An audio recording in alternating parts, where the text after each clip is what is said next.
akhirat. Dan ini khusus untuk orang-orang yang beriman di dunia.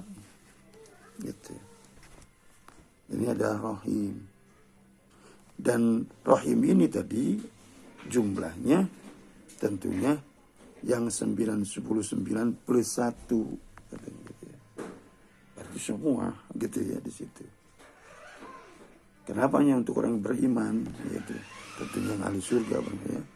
Ya karena kan yang tidak beriman tempatnya juga bukan di surga. Ya di neraka. Ya tentunya di neraka kan bukan enak gitu ya, tapi susah, sangat susah. Disiksa. Jadi jelas di situ tidak mendapatkan kasih sayang Allah. Gitu. Itu barangkali ya pengertian Rahman dan Rahim ya, secara singkat. Kemudian ya, Bismillah ini sangat dituntut oleh kita ya, dilafalkan, digunakan sebelum kita melakukan sesuatu yang baik. Jadi kita mau melakukan apa aja yang baik, ya, maka dituntut kita untuk diawali dengan Bismillahirrahmanirrahim. Dan termasuk ya ketika kita mau menulis gitu ya, maka harus Bismillahirrahmanirrahim mengawali pekerjaan itu. Ya apa saja. Ada di antara hadis Rasulullah ya, mengatakan begini, Inna awwala ma katabahul qalam Bismillahirrahmanirrahim. Fa idza katabtum kitaban faktubuha awwalahu wa hiya miftahu kulli kitabin.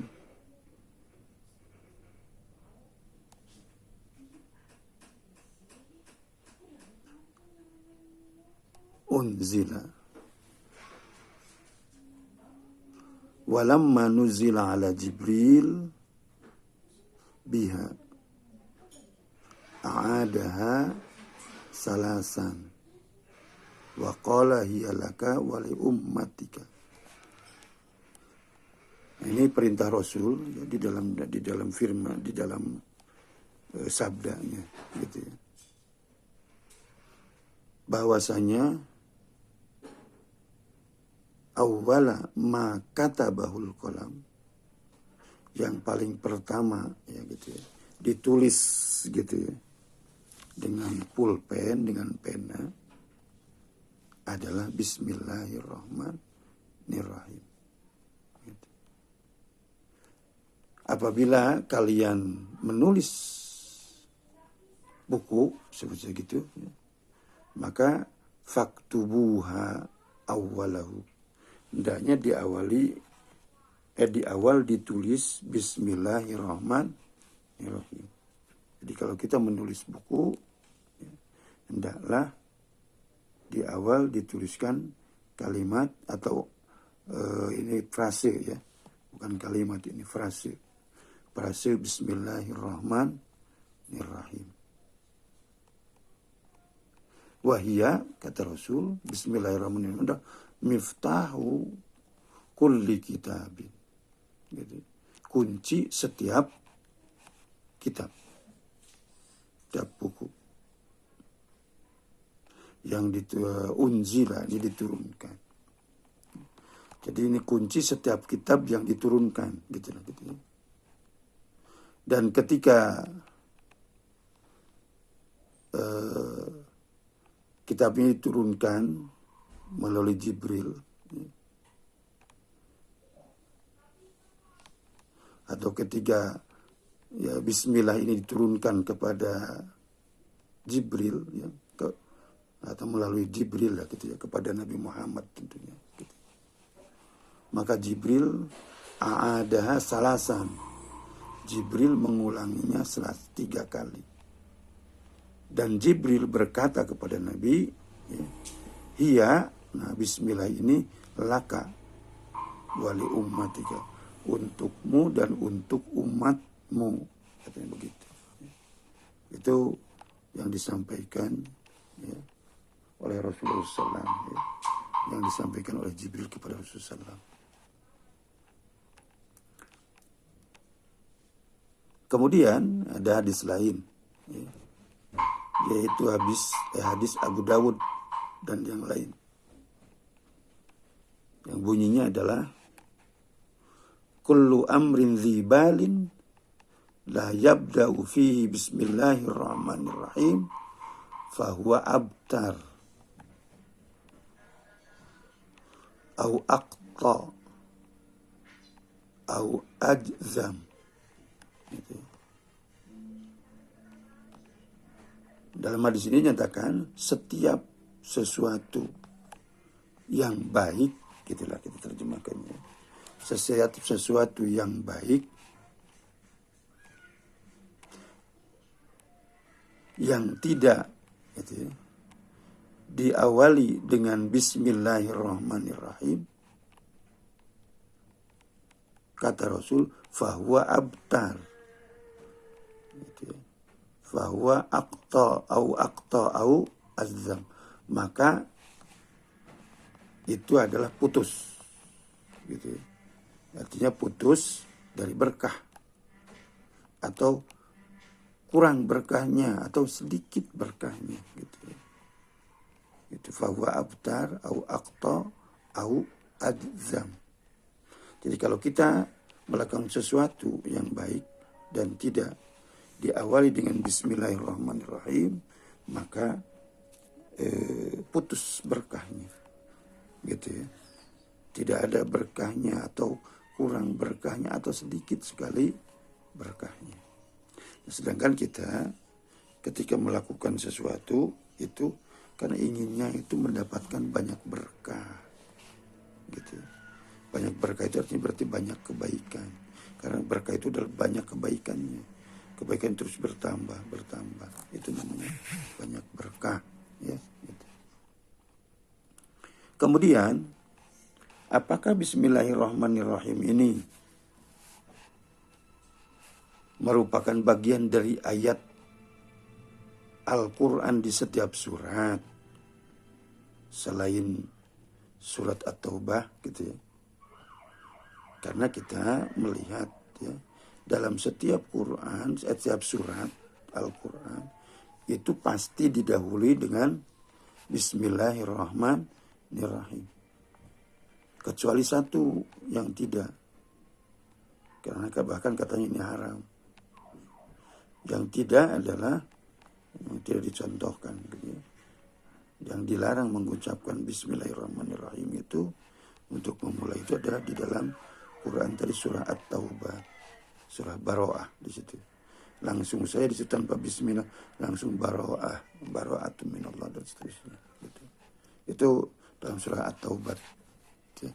Jadi kalau mau membaca surah At-Taubah, jangan membaca bismillah dulu.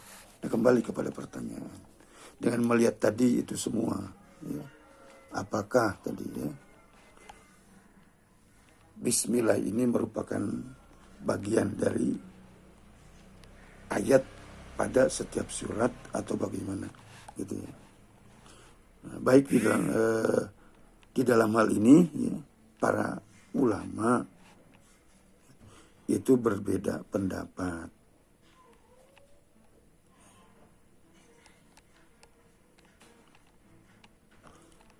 Ini berbeda pendapat, ya. Di antaranya, ya, menurut Imam Malik, ya.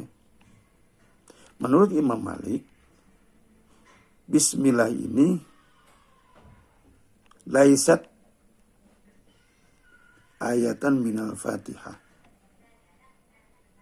wala min kulli suratin. Nah, menurut Imam Malik bahwasanya bismillahirrahmanirrahim ini bukan merupakan bagian dari ayat, ya, atau bukan merupakan ayat dari surah Fatihah. Gitu. Jadi bukan bagian dari surah Fatihah. Jadi tidak termasuk ya salah satu ayat di dalam surah Fatihah. Berarti kalau begitu ya menurut Imam Malik ini mulainya dari Alhamdulillah. Jadi ayat 1 Alhamdulillah, bukan Bismillah. Gitu. Bahkan juga dia mengatakan bahwa Bismillahirrahmanirrahim ini juga gitu ya, bukan bagian dari setiap surat. Laisat ayatan minal Fatihah wala min kulli surah. Jadi bukan bagian dari Fatihah, bukan juga bagian dari surah-surah yang lainnya. Gitu ya. Jadi ini berarti Bismillah itu adalah di luar semua surat yang ada di dalam Al-Quran. Gitu ya. Nah, bagaimana dengan yang lain? Ya.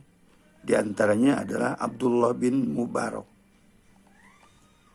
Menurut Abdullah bin Mubarak, bahwasanya Bismillahirrahmanirrahim annaha ayatun min kulli suratin. Jadi merupakan bagian dari setiap surat. Jadi merupakan satu ayat dari setiap surat. Gitu. Jadi Bismillah ini ada dalam setiap surat atau bagian dari setiap surat. Jadi berarti Bismillah ini di dalam setiap surat merupakan ayat pertama, kalau begitu. Ya, merupakan ayat pertama. Itu menurut Abdullah bin Mubarak. Yang lain, ya, yaitu mazhab Syafi'i. Ya, mazhab Syafi'i. Nah, menurut mazhab Syafi'i, annaha ayatun minal Fatihah.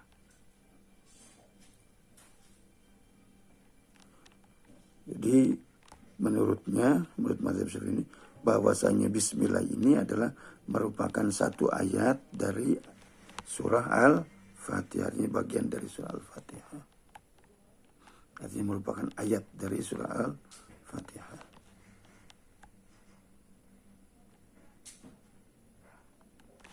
Nah itu tentang Bismillahirrahmanirrahim. Kemudian kita langsung ke Alhamdulillah.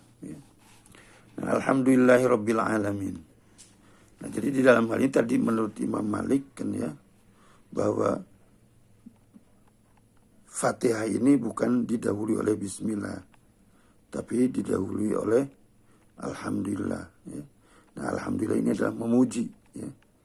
Ini adalah merupakan pujian, memuji ya, terhadap Allah Subhanahu wa Ta'ala. Itu Alhamdulillah. Memuji kepada zat yang memberi nikmat. Ya. Jadi menunjukkan apa ini ta'zim, ya. Mengagungkan Allah Subhanahu wa Ta'ala. Baik. Ya. Alhamdulillah ini Alhamdulillah kita sebut itu tadi segala puji ya. Alhamdulillah tadi artinya segala puji. Kenapa kok disebut segala puji? Memang puji itu ada berapa? Gitu. Nah, puji itu pertama ada puji dari makhluk kepada makhluk. Itu yang pertama. Dari makhluk kepada makhluk. Ya seperti kita kan sering muji yang lain. Ya, muji teman kita. Ibu cantik sekali. Misalnya gitu ya. Itu kan berarti memuji. Gitu. Akang ganteng sekali. Gitu ya. Nah, itu memuji sesama kita. Gitu. Inilah yang disebut pujian dari makhluk ke makhluk. Dari kita pada kita. Atau juga mungkin kita kepada binatang memuji. Gitu ya. Entah ya binatang apa saja. Gitu ya. Kemudian yang kedua, puji itu dari makhluk datangnya kepada Khalik. Jadi dari kita misalnya kepada Allah sebagai Tuhan. Itu adalah puji yang kedua. Dari makhluk kepada Khalik. Yang ketiga, puji itu datangnya dari Khalik kepada makhluk. Allah juga memuji makhluk. Contoh misalnya memuji Nabi Muhammad, wa innaka la'ala khuluqin azim. Misalnya gitu. Sungguh engkau benar-benar orang yang berakhlak agung, gitu, berakhlak mulia. Itu puji dari Tuhan kepada atau dari Khalik kepada makhluk. Banyak ya pujian-pujian dari Khalik kepada makhluk. Gitu. Dalam Al-Quran juga itu pujian-pujian kepada para nabi itu banyak. Gitu. Ataupun kepada orang-orang yang saleh, sebetulnya gitu ya, yang bertakwa. Ya itu yang ketiga ya. Dan yang keempat, puji itu adalah dari Khalik kepada Khalik. Dalam hal ini dari Allah kepada Allah. Allah dalam Quran kita lihat banyak yang memuji dirinya sendiri. Gitu. Nah ini puji. Jadi ada 4 ya. Dari makhluk kepada makhluk, dari makhluk kepada Khalik, ya. Dari Khalik kepada makhluk, dan dari Khalik kepada Khalik. Nah yang 4 ini semuanya adalah lillah, hak Allah semuanya. Gitu. Karena itu kita tidak boleh ingin dipuji, pujian istilahnya. Tidak boleh. Kita tidak punya hak gitu ya untuk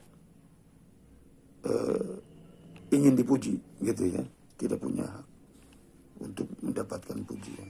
Karena pujian semuanya milik Allah. Artinya kalau tadi ada makhluk memuji makhluk, ya, seseorang memuji seseorang, maka pujian itu hakikatnya adalah kepada Allah Subhanahu wa Ta'ala. Jadi itu artinya tadi pujian itu milik Allah. Gitu. Kita tidak boleh memiliki itu. Ya tadi saya sebut pemujian istilah Sunda. Ya, tidak boleh kita begitu. Ya. Nah itu. Jadi kita kalau dipuji maka kita mengatakan alhamdulillah. Jadi kita katakan alhamdulillah, kita sadar bahwa puji itu bukan milik aku, tapi lillah, milik Allah. Jadi bukan ketika dipuji kita itu hidung itu terbang ke langit, bukan. Ya. Atau tersanjung, ya. Hidung terbang ke langit. Ya. Istilah Sunda itu bekah irungna lah gitu ya. Tapi bukan, tidak begitu.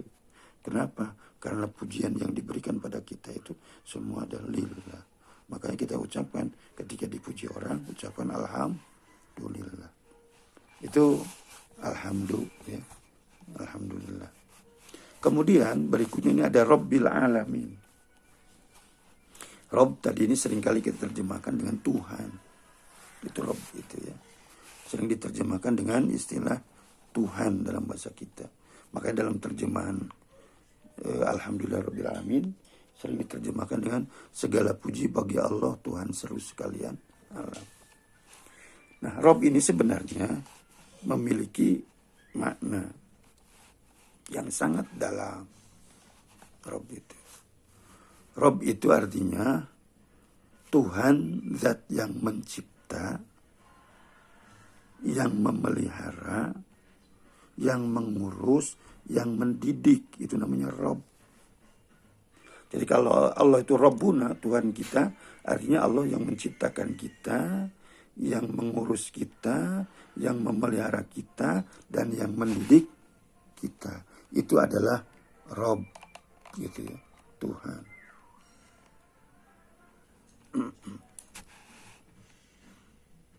Yang mencipta alam ini adalah Allah. Rabb itu tadi ya. Rabb ini yang mencipta kita, yang mencipta seluruh alam ini. Itu Rabb. Kemudian yang setelah menciptakan tidak lantas dibiarkan, gitu ya. Tapi setelah diciptakan juga diurus, dipelihara, juga dididik, yaitu Rob. Jadi kan itu di sini Allah adalah Rob, pencipta, pengurus, pemelihara, pendidik. Apa yang dididik dan diurus, yang diciptakan, yang dididik, yang diurus, yang itu al-alamin, seluruh alam. Jadi ketika dinyatakan Rabbul Alamin ini, Allah ini Rabbil Alamin, Allah ini yang mencipta alam, seluruh alam, yang memelihara seluruh alam, yang mengurus seluruh alam, yang mendidik seluruh alam. Apa itu yang disebut dengan alam? Alam itu adalah masiwallah. Itu namanya alam. Adalah sesuatu yang selain Allah. Ingat, kalau bicara sesuatu, Allah itu bukan sesuatu. Allah itu zat. Allah bukan sesuatu. Karena sesuatu itu adalah makhluk. Itu kalau sesuatu. Nah, jadi Allah ini, alam ini sekali lagi adalah sesuatu yang selain Allah. Itu semuanya disebut dengan alam. Dengan kata makhluk Allah ini disebut dengan alam. Ya. Kemudian berikutnya kita lihat. Wabihi nasta'inu. Nah, saya katakan tadi hanya kepadanya, gitu ya. Kita meminta pertolongan. Kami memohon pertolongan hanya kepadanya, hanya pada Allah saja. Kenapa begitu? Karena tidak ada yang bisa memberikan pertolongan selain Allah. Kita tidak punya daya, tidak punya upaya, tidak punya kemampuan apapun, tidak punya kekuatan apapun. Gitu.